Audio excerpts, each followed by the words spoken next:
Fire crews have finally made progress on some of the fires raging in Northern California. Progress? What's that? Asked a confused Mitch McConnell. Earlier today, House Republicans launched new probes looking back at the Obama administration and Hillary Clinton's emails. It's been almost a year, and even they still can't believe that he won. After strong criticism for scheduling a women's empowerment panel comprised entirely of men, South Jersey Magazine has canceled the event and replaced it with a talk on bereavement etiquette given by President Trump. Oy. After a 3-month delay, President Trump fulfilled a promise of $25,000 to the father of a fallen U.S. soldier, which just goes to show you no good deed goes unpunished by the Washington Post, who bully you into actually making good on your progress and promise. President Trump's 4-month worldwide ban on refugees ended Tuesday, officials said, and the administration is preparing to unveil tougher new screening procedures. So, the gist is the worldwide ban on refugees ended today after 4 months, and I knew it. I woke up this morning and I felt like I'd been so much safer for the last 4 months, and now I'm not safe anymore. So, hopefully this is rectified soon. Former Fox News host Bill O'Reilly has parted ways with top talent agency UTA amid reports that he settled a sexual harassment claim against him for $32 million. He's expected to sign new representation later this week for his new film company he's starting with, Harvey Weinstein. Sometimes they write themselves. Los Angeles beat Chicago in the National League Championship Series to advance to their first World Series in 29 years, starting tonight. But don't worry, buck up, Chicago. You're still way up on Los Angeles in homicides. So there's always that. Experts say there's less than $20 worth of wine inside a $100 bottle, and the rest is stuff you can't even taste. So I think what they're trying to tell me is that the rest is just Bud Light. Sam Smith said, I'm glad Anthony liked that one. Sam Smith said he feels just as much a woman as he does a man. For example, he leaves up the toilet seat, but he really hates himself for it. And here's my favorite. Chipotle stock fell as much as 11% in late trading after recent hurricanes and a hacker attack hammered earnings last quarter. Apparently, earnings have been discharged frequently, repeatedly, often late at night, and usually in liquid form. I'm not going to dignify that with a response. A Pennsylvania man has been jailed on charges he sold heroin in the hospital maternity ward room where people were visiting his newborn daughter. So, it's apparently against the law to be a good parent. Look, I get it. Heroin's bad. We're all worried about the opioid epidemic because it impacts white people. But if you guys knew what preschool cost, let alone college, you'd all start selling drugs immediately too. So my hat's off to this guy. Massachusetts man who mistook a coyote for his neighbor's dog was bitten several times. Meanwhile, the man's dog narrowly avoided having a 10-ton Acme anvil dropped on him by a vindictive roadrunner. And finally, in an unannounced Senate floor speech today, Republican Senator of Arizona, Jeff Flake, announced he will retire and not seek re-election. He cited the direction of the GOP under President Trump, saying, quote, reckless, outrageous, and undignified behavior has become excused as telling it like it is, when it is actually reckless, outrageous, and undignified. Well, welcome to the most reckless, outrageous, undignified hour of political talk show around. Trump Report starts now. You're tuning into the destination for TV superfan discussion, AFTERBUZZ TV. And now, let the buzz begin. Oh, that's right. I can't believe Drexel's not here when we're playing something from Jesus Christ Superstar. What is the buzz? Tell us what's happening. There's a lot of buzz going on, and we're back after a 1-week sabbatical. I'm Christian Bladt at Christian DMZ. Special thanks to our friend Tamara Brown, who will be joining the panel in a couple weeks. She contributed some of the jokes for the top of the show there. That's going to be a little bit more of a regular feature. It's not going to usually just be me reading all the jokes, but we thought it would be a fun way to start doing the show. Joined as almost always by Chelsea Galicia at Chelsea Galicia. Yes, hello. And also joined as almost always by Scott Moore at S Manini. So, anyway, Jeff Flake, aptly named. He's just going to flake on it. And no, I think that, I guess, for me personally, I'm surprised that he's not running as an independent, a Democrat, I don't know, something else. But maybe he will. But, you know, if you're just like, hey, I'm making a break from the GOP, but maybe he just realizes he's going to make more in like speaking fees or something. I don't know. Maybe I'm surprised it happened today. But Scott, your thoughts when you heard that Flake decided to flake? Flake flaked. The speech was actually pretty incredible. I really love the speech, but I'm not surprised because you know, we have to think about the crazy far right that's now going to try to primary him before the general election. So he had a lot to kind of go through besides the primary, then the general election, which was going to be very tough for him anyways in a purplish state.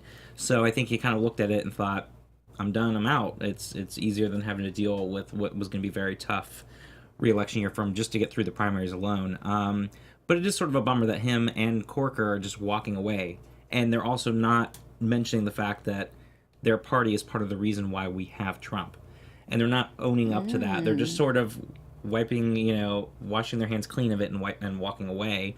Where it'd be nice if they actually took a little bit of ownership to say that, yes, part of the reason is we've allowed our party to be taken over by this extremism, and it's only going to get worse, and now they're walking away and allowing the possibility of even more extreme candidates now to come into play. So, Oh, I hadn't thought about that. Right, and as we often find when the extreme candidate is the one that makes it through the primary, it usually doesn't actually work out. I mean, hopefully not. There's a few exceptions, but you know, I always like to point to kind of my favorite, which was Christine O'Donnell in Delaware, because she did a commercial that she had to tell people she's not a witch.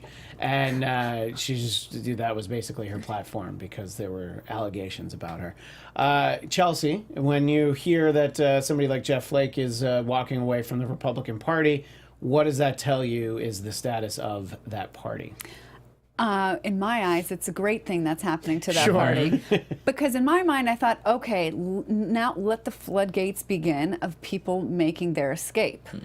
And that would put the Republicans in a pretty tough position next year.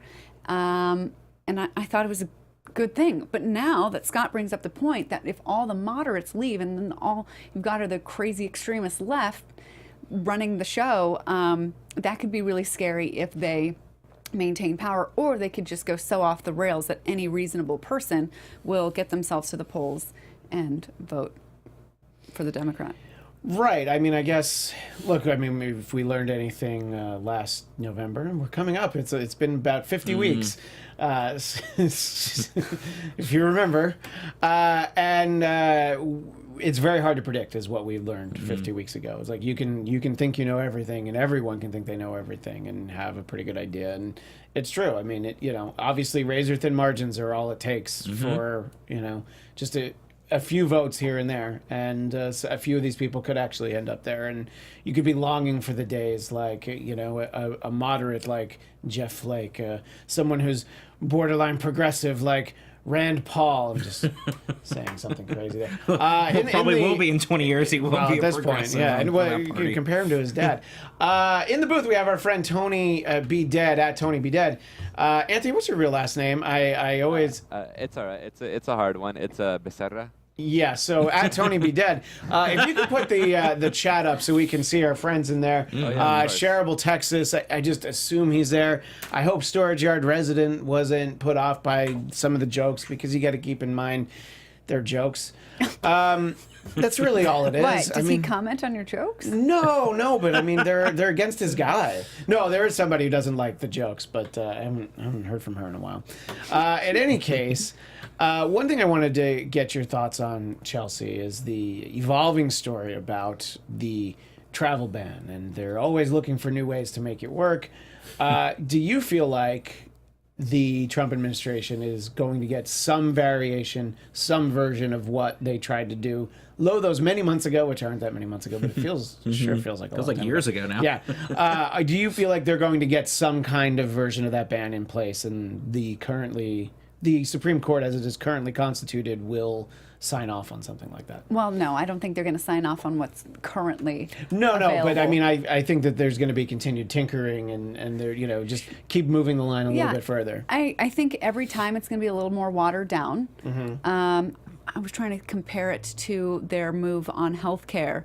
saying it was watered down. Kind of. You can kind of say that each version of it is a little more watered down than the last, until it's basically useless. Well, it is useless already, but useless even to their argument.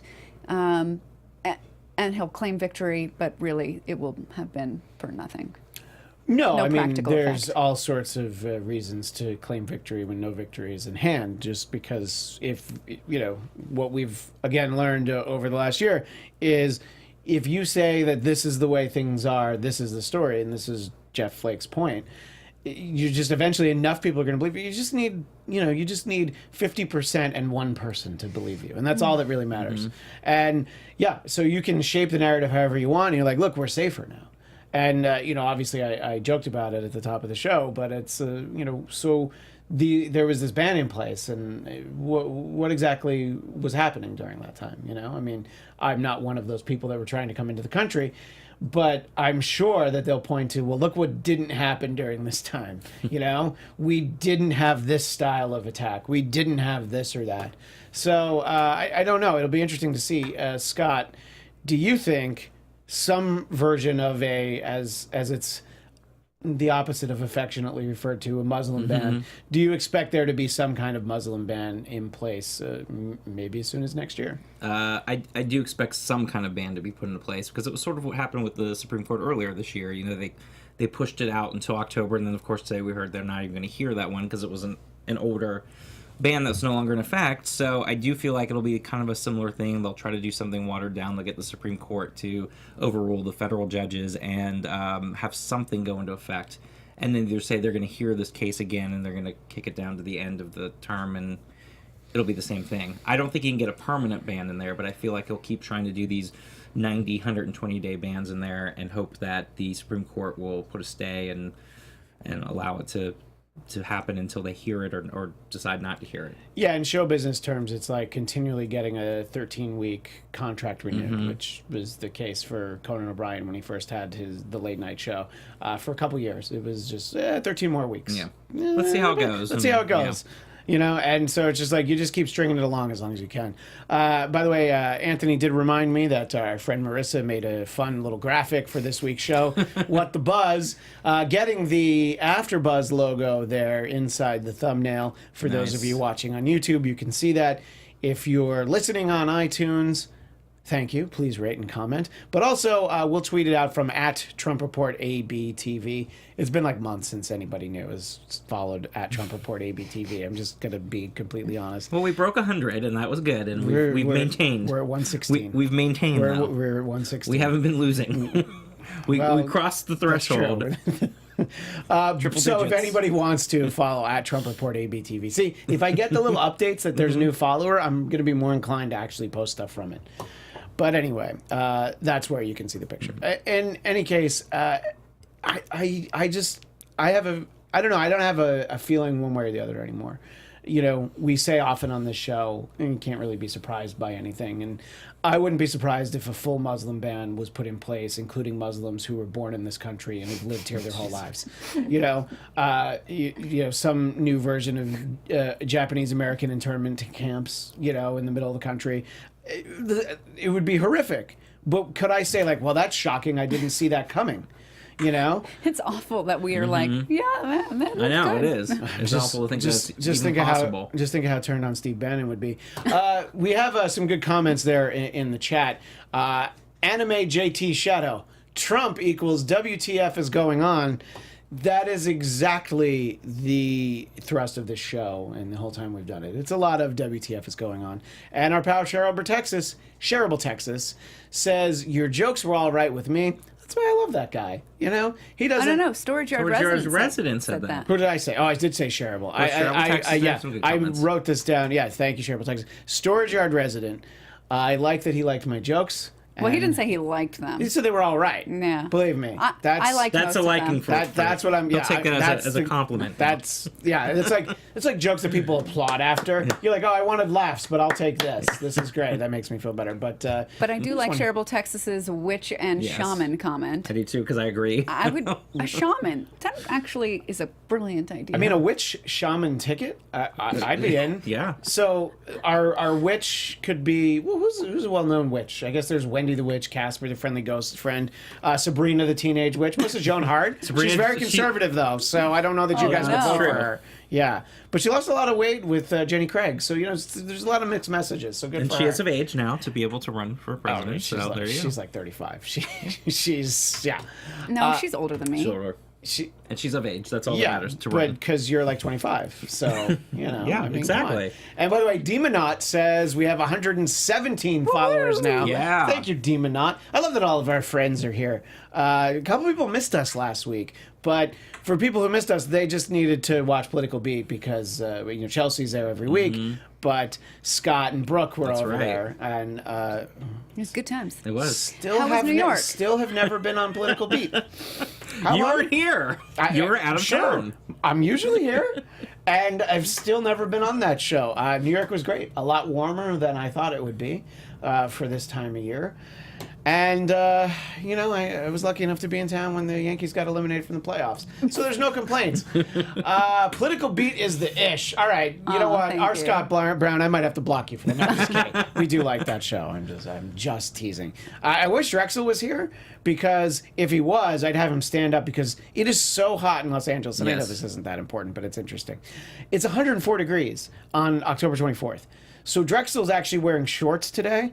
I've never seen. I'm surprised he wasn't going with the look with shorts and a sport coat. Yeah. He looks every bit the former Republican that I imagined he looked like. Yep. Yeah, Back in college. he's definitely going to ask you if you want to go out, boating with he and his friends. He would use the word summer as a verb. He's like, yes, we're going to summer at the Cape, the way he was dressed. But anyway, we love Drexel, but he's actually off to New York anyway.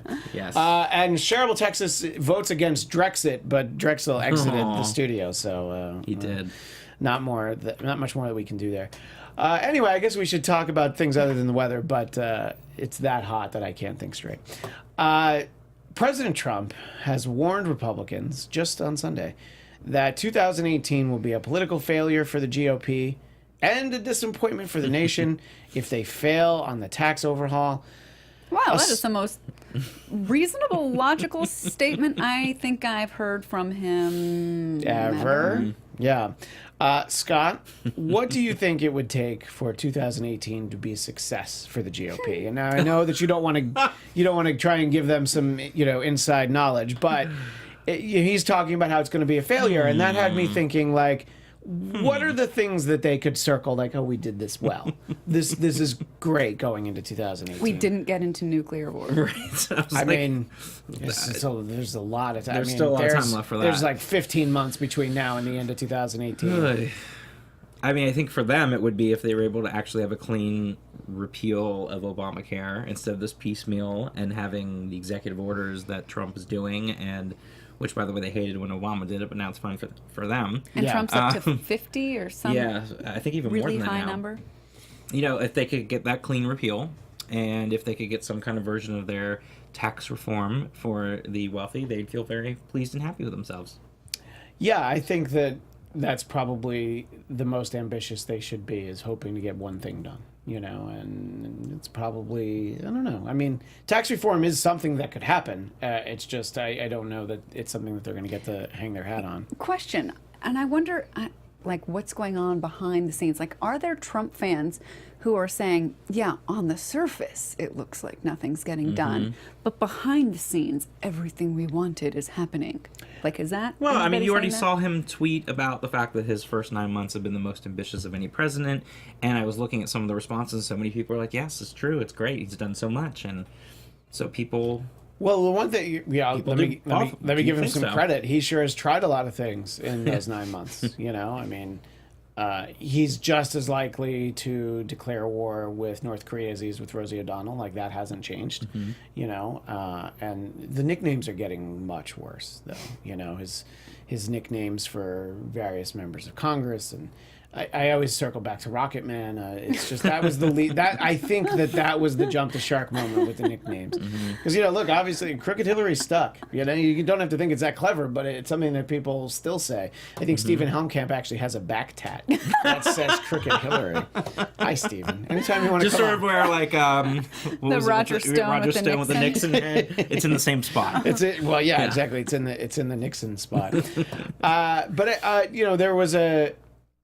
I won't pretend that I read the article, but there was an interesting headline I'll be honest. that I emailed myself the link because I do want to read it. But Vanity Fair said that President Trump's temper tantrums are likely to derail tax reform, and I feel like that's one thing that could stand in the way of anything. Right. You know, is the temper tantrums. And again, I know, Chelsea, this is not your party of choice, but is it possible for Republicans to kind of, you know, do a little end run around President Trump while he's throwing a hissy fit in the middle of the department store and still check out and buy everything, to overextend the child metaphor? Is it just too much of a distraction that he's doing all these things, that he's picking all these fights? And I don't know. I think it depends on which Republicans go for it. Right. If McCain, Corker, Flake go for it, he's going to not sign it. He's going to veto it just out of personal spite. Yeah, well, that's probably true. And then say it was because it was a terrible plan. What are these establishment Republicans doing? And he'll say that we have a better plan that we're going to show you. Right. Or you have the votes, but they're with this other plan, like he keeps saying about healthcare too. Oh, we have the votes now. Yeah, we have the votes, but we're just not going to use them. You know, that's like the old. I have a girlfriend. She just lives in Canada, or I met her at camp. You know, it's like, no, it's real. We have the votes. Just don't ask me to produce them. You just, you know, have to trust me on that.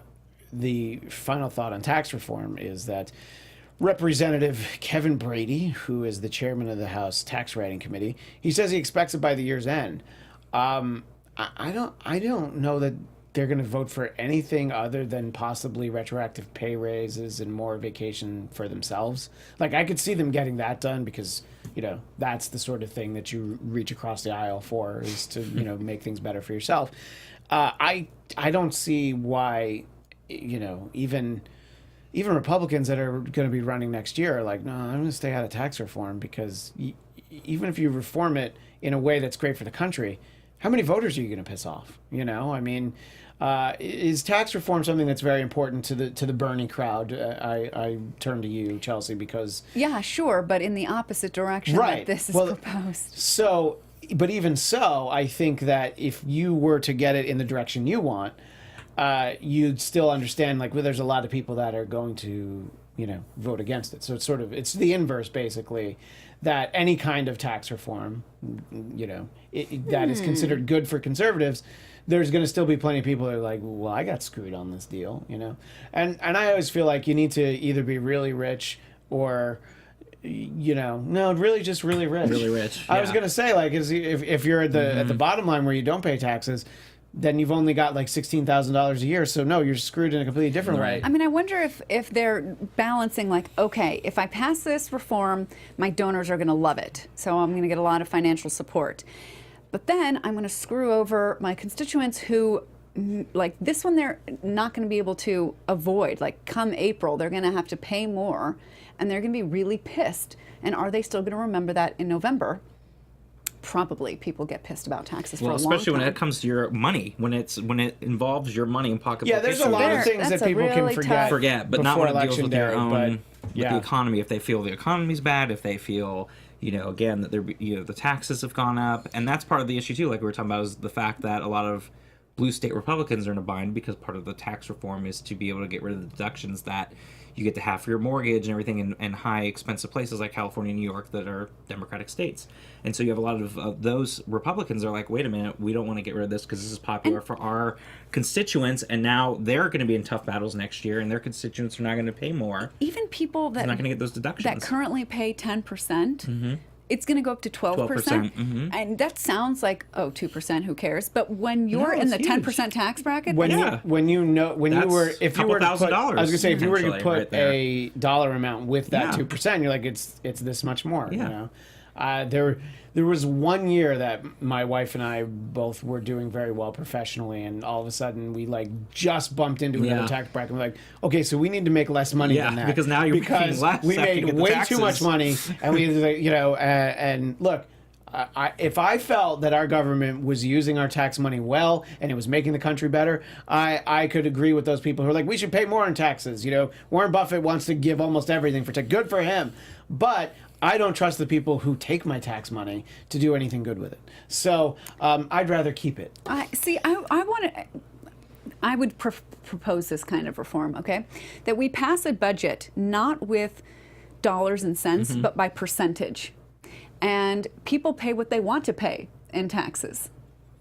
And then we distribute that So the honor system. by the percentage that we have declared we want things to be spent. Well, I would love to be able to say I want my taxes to go to certain areas. That's what I would like. Yeah, if we could earmark our If I taxes. could earmark my taxes sure. to say I want it to go to these Or, areas. In all honesty, even mean, if we people could would bet. earmark, you know, a portion, like Yeah. just say, I don't know, let's be real, Yeah. 5%, because they're not going to want Right, to they're let not you gonna consume let it. you, yeah, But it's like say. 5% could go to, you know, an important issue if climate change is important to you. And look, if on the other side, issues that are important to them, they're like, more money for defense because we don't spend enough.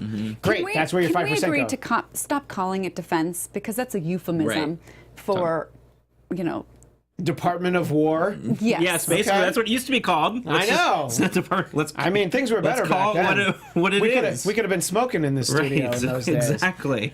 And some scandalous jokes about Roosevelt, but sadly those days are behind us. Yeah, but I mean I don't know. I mean, let us know what you think in the chat. Sherrill, Texas says 5% goes to the Trump report on AfterBuzz TV. What would we do with 5%? I know. 5% of Sherrill, Texas's income.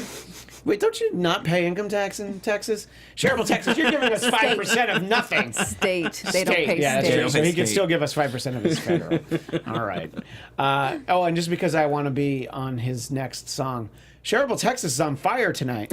He also said nobody wants to be the last Trump supporter. That's like being somebody that still uses the shake weight. And I know he said that just because he thought it would be funny to mention the shake weight. And it's true. It is kind of funny. It's a funny blast from the past. And yeah, Sherrill, Texas is in Sacramento. I always forget That's that right. about you. That you're Such a you're not from tease. Texas.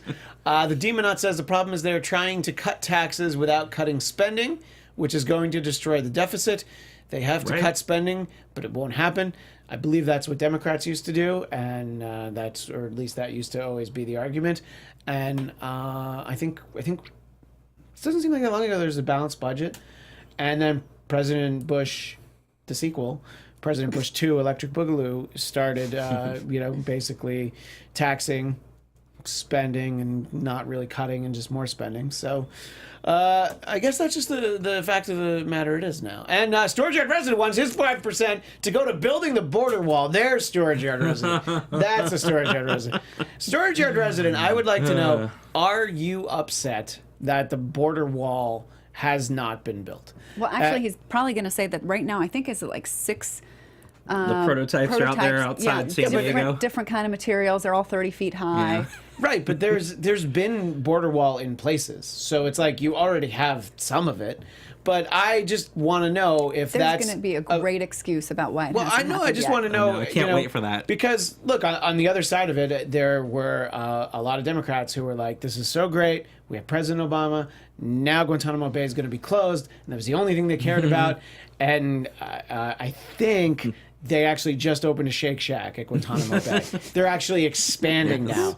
So I'm fairly sure that... and a that's Starbucks. Don't forget the Starbucks. Well, so the Starbucks is actually inside the Shake Shack. And here's the crazy thing. Inside the Starbucks, another tinier Starbucks. But anyway, I think that, look, there are those niche issues that it's almost like people vote for their one issue. And I think the border wall would be something that people voted for. And I don't know that was Storage Yard residents' concern. But he says the answer is yes. He's very upset that it's not built yet. What's going to happen if the border wall is built and people are still dying of drug overdoses because they figure out that they weren't coming from Mexico? Or that if they were, they'll just find another way. There's still illegal immigrants that came in and overstayed their visas, which is the majority of people do now anyway. So look, they're going to have addressed the problem by building a wall. Why are you, why are you raining on the parade? It's only 30 feet tall, not 30,000 feet tall. Wow, that would be really tall if it was 30,000 feet tall. And that's what I wanted us to do the first time Trump left the country. And it didn't happen. Let me reiterate that I am not anti-wall. Okay.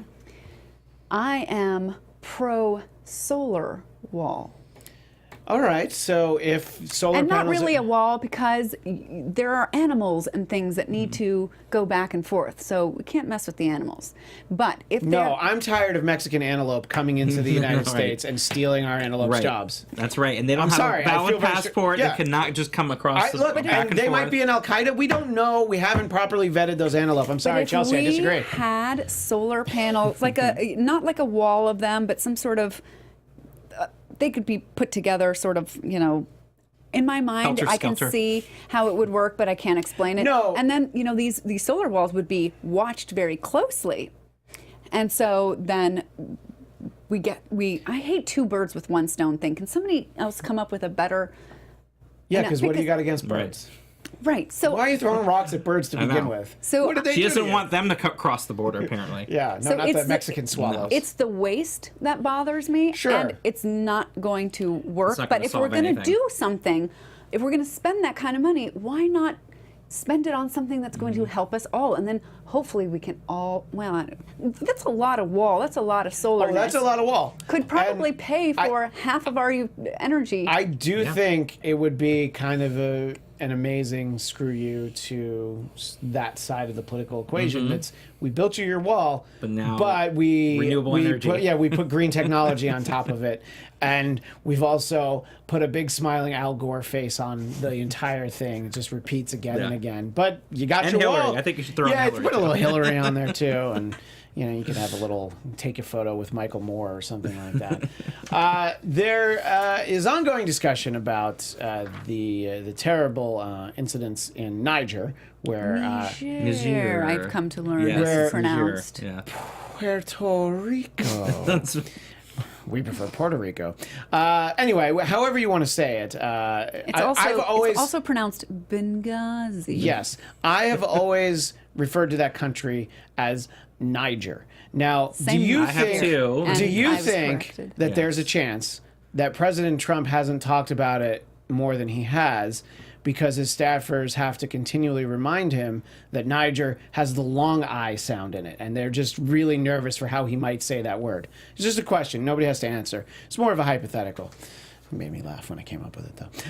But obviously, the seriousness of the story is you have 4 U.S. soldiers that were fatally ambushed, and this is something that we are hearing about, but it's not really being covered as much as, say, Benghazi. We heard so much about that, and look, criticism was rightly levied in Benghazi for how it unfolded and people who might be at fault, and it's just that was a terrible thing. But is this a similar situation, or is it not comparable? I'll ask you first, Chelsea. I don't see how it's not. Right. Well, that's why I asked the question. But Scott's smarter than me, so let's find out from him. Scott's smarter than all of us. No, but the point, you're absolutely right. I mean, it was political. It was politicized, and now it's sort of the turnabout, but nobody wants to talk about it. And that is the thing, because can you imagine if this happened under Hillary Clinton? Can you imagine what the Republicans would be doing at this very moment if this had happened under a Clinton administration after the Benghazi thing that they tried so much to politicize, and here we are with something like this? Of course it would have been. And that's also part of the reason why they're making sure he doesn't bring it up because they don't want to give any more attention to it. And of course, he messes it up because he can't even do a condolence phone call properly. But, you know, they don't even get into the nuts and bolts of what actually the failures that happened with the U.S. government there, because it's going to come back to him, and rightfully so, and it should. And if there wasn't so many other scandals, we would have I think so many of his dumb moves are sort of planned distractions, but he did not plan this one. No, he didn't. No, because the dumb distraction plan moves are, you know, the carefully calculated that, you know, the week that he spoke out about the NFL was like, oh, you need to pay attention to this Right, and instead not of this. taxes. Puerto Rico and So- what's going on in Puerto Rico. And you notice he speaks about it a little bit more on the weeks that he needs to, and then it fades in the background a little bit. And you know, the next thing that he'll probably do is he'll speak out on Justin Timberlake as being announced as the halftime show at the Super Bowl, and you know, because he probably kneeled once somewhere. But the point being is those are the sort of things that are distraction. You Right, don't it's stupid. want.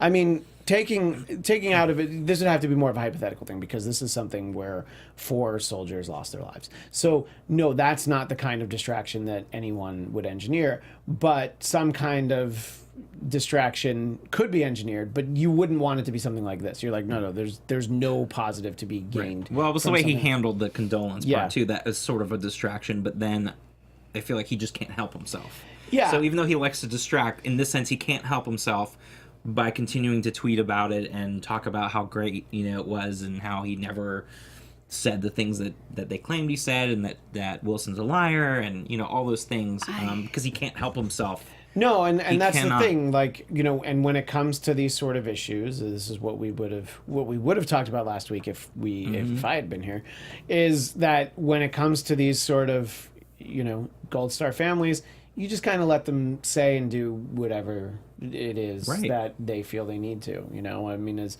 people who watch the show enough know that for a long time I produced Dennis Miller's radio show, and he's largely conservative on a number of issues. Somebody that we had on the show a few times was Cindy Sheehan, and she's somebody that politically he disagrees with entirely, but he wanted to give her a chance to tell her story because she lost her son, and it's like, when that happens, you're allowed to say and do anything you want. And to some extent, President Bush 43, you felt like he got that, you know, that's sort of what you let happen. President Trump, on the other hand, it seems like, no, I didn't handle that call wrong. No, you didn't feel like I forgot your husband's name to the one call. And, you know, to that's a lot more to do with his support staff. Because if you're calling and making one of those calls, you should have a little piece of paper that has the name right at the top. Phonetically. Right at the top. And then, you know, how long they served, just a couple of bullet points. And so that you're, you know, just sitting in front of you, because they don't see you. You're not in a room with them. You're on the phone. That, you know, anybody who's ever been an assistant to anyone, you know that's how you help things like that happen. And, of course, you know, he's a president and he's an idiot. So these two reasons to not remember. He knew what he was signing up for was a bullet point. Yeah. At all. Well, How does that even occur to you to say that? Well, I think it's a tragic statement to make. I think it was a misstatement, and I'm not giving him the benefit of the doubt, but I think because he has no empathy, he doesn't know how to say it, and it was so stilted that he meant to be more in the sense like, he knew that he was signing up for something that was dangerous, in the sense like, you're a police officer, you know you're going out every day, and that you have an opportunity that something could happen to you. People who are currently serving or have served, that they felt like they understood the risks that were going into it. Yes, they all know what they signed up for. They all know it's possible, but you don't need to say that on a condolence call. He didn't know how to say it right. Yeah. Right, exactly. There's a way to say something like that is just like, yes, they were very brave, you know, and you know, didn't get a deferment out of Vietnam. No names, but you know, I think Bone spurs. Sure, you know, but in any case, I think that it's a perfect example of a no-win situation. The only worst thing he could have said was he should have had a bone spur. Yeah, and then he should have been rich, and he wouldn't have had to even be there to begin with. I think you probably could have said a few worse things. Like me. If I was rich like me, he wouldn't have been there. The fact of the matter is that it's something that he hasn't learned in 9 months in office. 71 years on the planet. Yeah, is that He's not a kid. You just have to let it go. I mean, he wrote a book called Art of the Deal. Sometimes you have to let the deal get away. Sometimes you're not going to win. But that, Okay, but that's the problem. He's not a normal human being, and he couldn't just say that. Let me correct myself. His name appears on a book called The Art of the Deal that someone wrote for him. That someone else wrote. I just realized that, and that's the way that anybody's book really works. It's not unique to him.